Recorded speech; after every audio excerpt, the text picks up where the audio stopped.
one of the struggles that I had within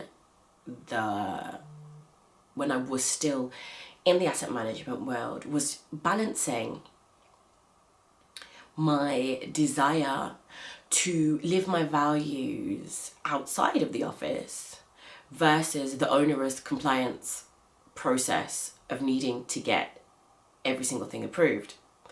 Now, there's so many stats on this about black women are the largest group by far to have side hustles, irrespective of industry. And that's like a complicated, I think there's a largely complicated reason as to why. I think that's due to the social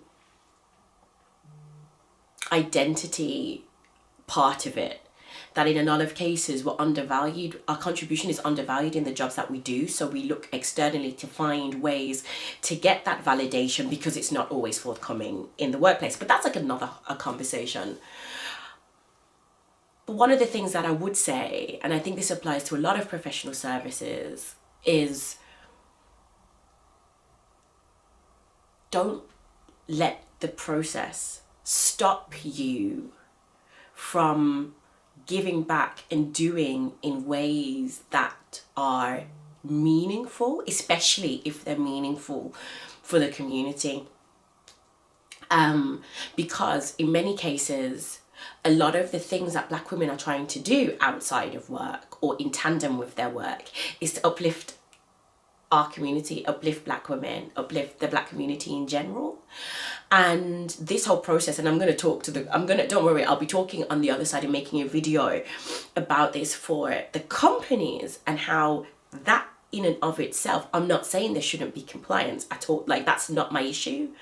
My issue is the level of permission granting that's required is most of the time not commensurate to the activities that we're being asked to do. But from our side, because of the way the system has been created, because it's not about us always being able to be ourselves,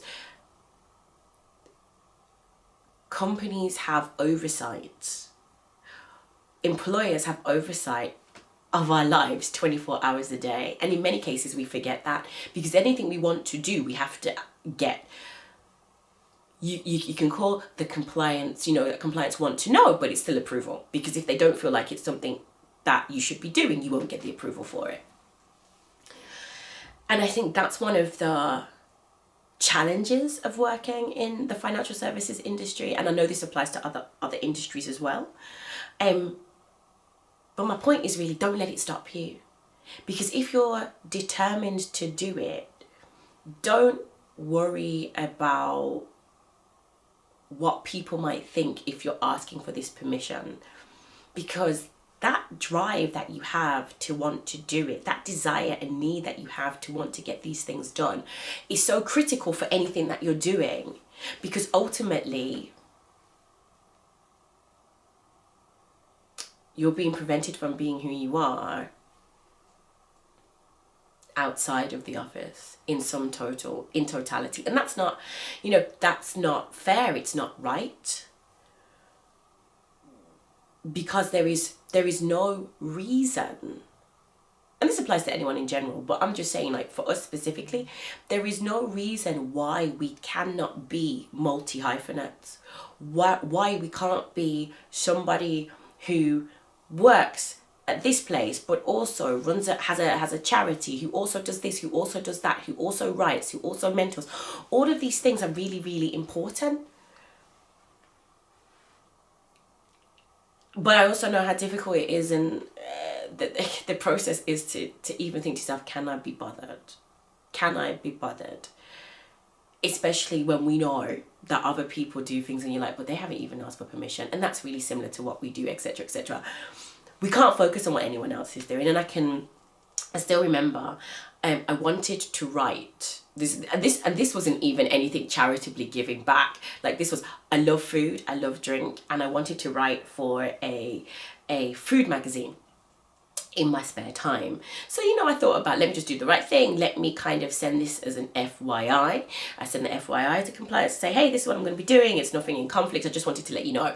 Good citizen, right?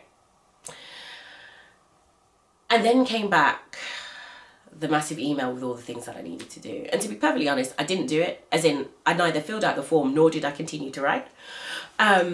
Because I was just like, oh, this is just messing with my life. This is just getting in the way, etc., etc. And the point being is, we don't have to be defined by what we do and where we work. Our identity is bigger than the job. Our identity is bigger than the brand we work for.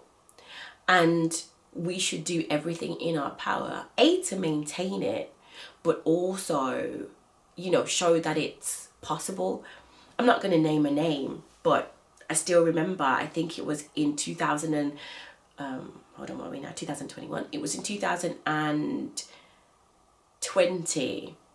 I saw another black woman on LinkedIn. She works for an asset manager. She also has a coaching company, all this kind of stuff.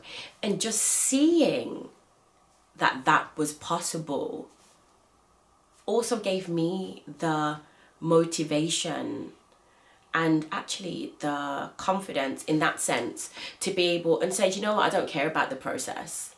I'm going to forge ahead and I'm going to do it, and I'm going to go and I'm going to fill out the compliance forms and I'm going to confirm the entity and blah, blah, blah. And I did all of it because seeing that somebody else was doing it despite the onerous requirements was like, okay, it can be done. And also, to be perfectly honest, when I saw this too, I was like, well, if they say no, I'm going to take her as an example and say, look, this is what your competitors are doing. They allow it, why don't we? So that's just to say, despite everything, don't let the company define your passion. Don't let the company define your identity. The processes are in place to be robust. We know why they're in place, to avoid, make sure there's an avoidance of conflict of interest. However, we also know that those processes need to be changed or at least revised so that they aren't as overly onerous as they currently are. But until those processes are changed, don't let it change you. Because that's the key to all of this.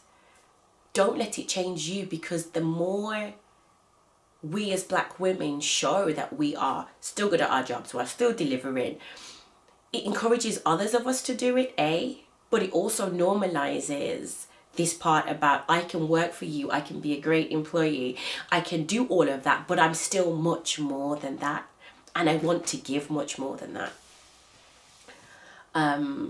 So yes, just in case anyone's like, what did you do? Feel free to reach out, because I did do it. I went through all the processes and I got my approval, and it can be done. Just to say, it can be done. I may not be doing that. I may not be there anymore, but it can be done. So have a great week, and thanks very much. Bye-bye.